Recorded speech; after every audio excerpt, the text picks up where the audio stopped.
Whether it's a classic like Toy Story or a more recent addition to the universe, Disney and Pixar fans have a way of summoning the most insane theories that will seriously make you question everything. Welcome back everyone, my name is Kennedy, and if you thought there couldn't possibly be any more evil, concerning, or unsettling theories about your childhood classics, then think again. Because today we are back with some of the most horrifying ones yet. So get ready, because this is the top 10 evil Disney Pixar theories that will make you question everything, part 3. Starting us off at number 10, Monsters Inc. and Toy Story. The Monsters Inc. franchise is no stranger to a dark fan theory, and while this one might not be as evil as the theory surrounding harvesting blood, it's definitely still something you hope isn't true. Provided that we're all on board with the overall Pixar universe theory, it would stand to reason that the young minds in the Pixar universe, like Andy for example, would be subject to the scream-inducing monsters from Monstropolis. I mean, who else would they be scaring, really? Today, however, we are just focusing on one monster, Randall. Some fans out there believe that Randall could be not only the villain of Monsters Inc., but also Andy's monster in his own version of reality, and the reasons behind it are kind of intriguing. The first reason that is pointed out is that Randall is seen practicing camouflage in front of a background that looks exactly like the walls in Andy's room. And the second reason is that in Toy Story 3, we see a sign on Andy's closet with a picture of a creature that looks just like Randall. I mean, why else would he have a drawing of a scary monster if it wasn't him trying to get the scary monster that comes in his room at night out of his head? So yeah, for all we know, Randall was terrorizing poor Andy as well as Boo. Coming in at number 9, Riley's monster. Speaking of Monsters Inc. crossovers, this next theory suggests that Riley too could have been one of the scaries the monsters had to visit at night. Now, there is one theory out there that suggests that Bing Bong is actually Riley's monster, but from like after the first Monsters Inc. movie where they were harvesting laughter, hence why he wouldn't be a frightening presence in her life. And while I can definitely see that one holding up, there is another conflicting fan theory that is a bit more interesting. The second theory is that Bing Bong is simply her imaginary friend, as we're told, but that he contains clues relating to who her actual monster is. As you might remember from the movie, Bing Bong tells us what he was inspired from, but he just so happens to leave out where his legs came from. Suspicious. Fans have pieced together that this is because his legs are inspired by her monster, George Sanderson, whose fur exactly resembles the yellow and orange striped legs we see on Bing Bong. And so, the reason that Bing Bong can't identify where his legs come from is because Riley was either so afraid of George that she blocked the memory, or she just pretended not to remember as she was trying to turn something frightening into something more positive. Now, if all this is true, that would also mean the sock on George's back that causes the entire ruckus at the beginning of Monsters Inc. would have been Riley's, which is a fun little Easter egg. Coming in at number 8, Bruce the shark. In the movie Finding Nemo, Bruce made us all giggle as he held his Sharks Anonymous meeting, stating the now famous catchphrase, "Fish are friends, not food." But some fans out there began to wonder just where he might have gotten this belief system from. After all, I am only aware of 2 vegetarian sharks in the media, Lenny from Shark Tale and Bruce. Well, some fans think they have gotten to the bottom of it, and I gotta say, if anything, this one is an entertaining theory. According to fans, Bruce is actually the son of the shark from Jaws, but that his dad abandoned him when he was young and he was raised by a single mother. Just stay with me.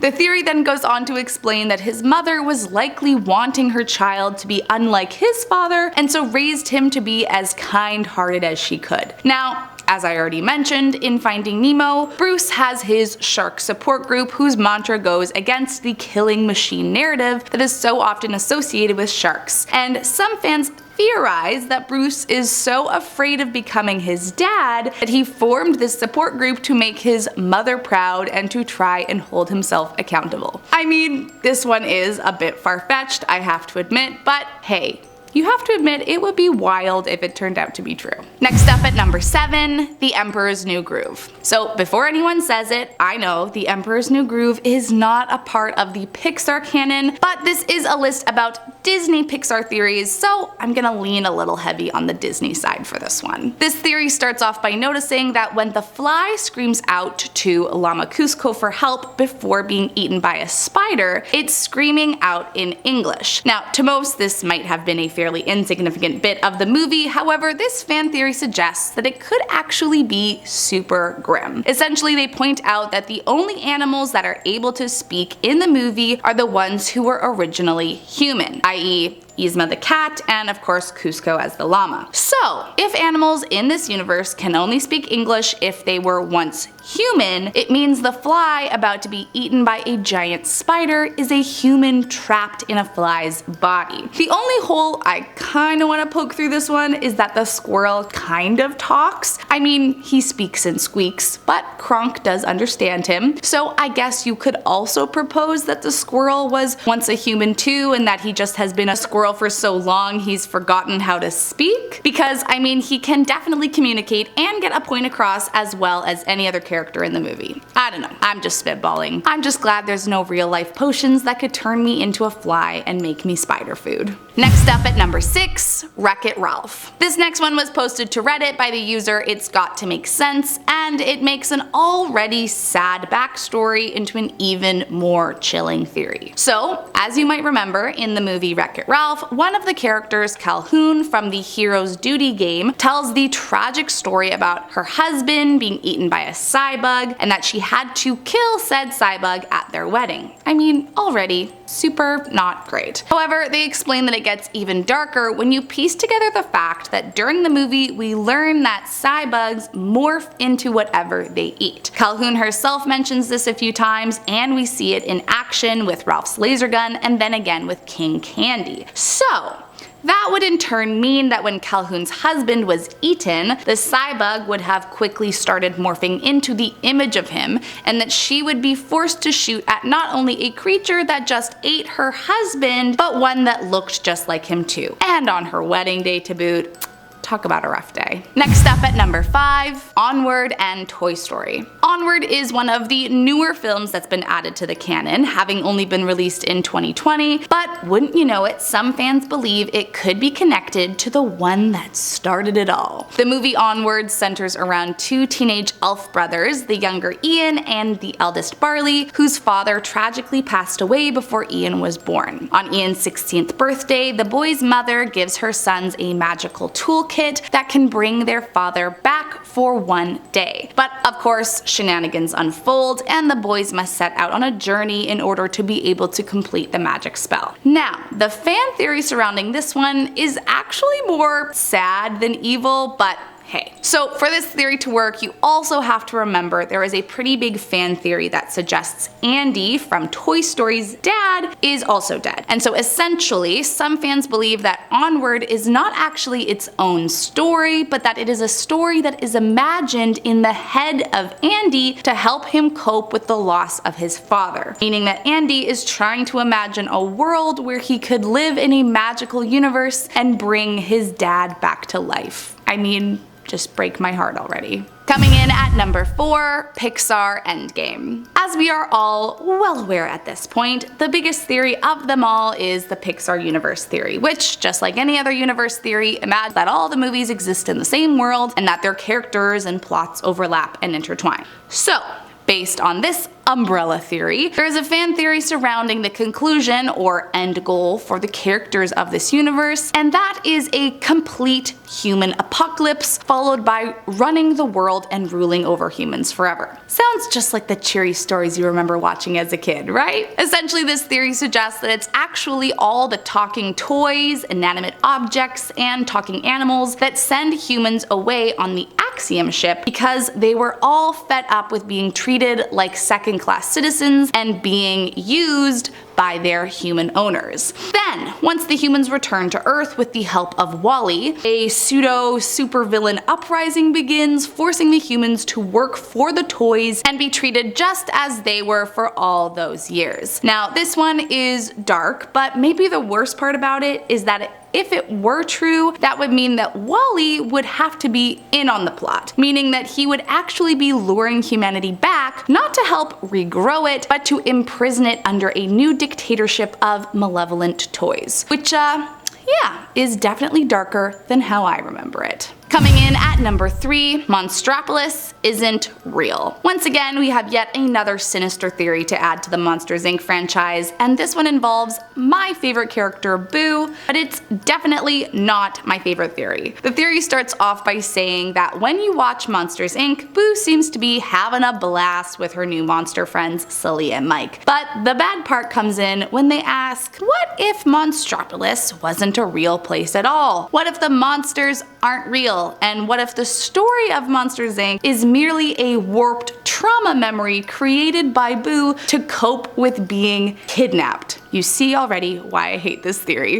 Essentially, this theory states that when Boo returned from this adventure, her parents would have been worried sick, and the story they would have got is that she was taken in the night by some monsters who made her scream, and then proceeded to hang out in a strange city with said fuzzy giant and a one-eyed monster. So could it be that Sully was less of a friendly fuzzball and more of a creepy, overly hairy kidnapper? I mean, I choose to believe no because I love Boo too much, but let me know what you think of this one. Coming in at number 2, Bon Voyage is the real villain. While most of us watched the Incredibles movie thinking the main villain was Syndrome, there are some fans out there that have a different opinion. According to this theory, the villain we see at the top of the movie, Bon Voyage, is actually far more evil than Syndrome ever was, as he was actually behind the entire lawsuit against the supers. Let me break it down. Fans point out that in the movie, the man who appears to be taking his own life, who is saved by Mr. Incredible, was not just some random guy, but actually a henchman of Bon Voyage planted to simultaneously protect the supers from ruining Bon Voyage's heist and then be the catalyst for the lawsuit. Supporters of this theory point out it seems fairly convenient that this man happens to be jumping from the building at the exact same time a heist is taking place when two well-known superheroes just so happen to be nearby. And so it's believed he was used to lure the supers into the building, which in turn allowed the unknown henchman to later claim it as an unwanted act, hence outlawing supers and allowing villains to go on scheming completely undisturbed forever. And last up in our number 1 spot, Linguini. It didn't take long for the world to fall in love with Remy the rat. I mean, honestly, what wasn't to love about the adorable little critter? But this theory might have you second guessing just how quickly you fell for him. One Reddit user suggested that Remy might not be an actual character, but rather a metaphor for something much darker: drug addiction. The theory explains that Linguini, who is the chef that Remy controls, is not so much under the influence of a super amazing rat chef, but rather another illegal substance. To make matters more evil, the theory then reminds us that Linguini's father, the famous and acclaimed Gusteau, was one of Paris's best chefs, and so all that pressure would have been a lot to handle. And so Linguini, now finding himself working in a restaurant and feeling like he can't live up to his legacy, turns to other substances for a sense of confidence, and it's only when under those influences that he can magically cook. But of course he keeps it a secret, knowing he'll be judged if anyone finds out the truth. Now what makes this even darker is that in the end, he's still cooking with Remy, so I'm not sure it's got the best message. All I have to say is, as far as evil theories go, this one is a lot. I mean, can't we just enjoy a nice story? Well, that's all I've got for you today, guys. I hope you liked the evil Pixar theories. If you did, make sure to click that subscribe button below to stay up to date on all of Most Amazing's newest content, and I'll catch you next time.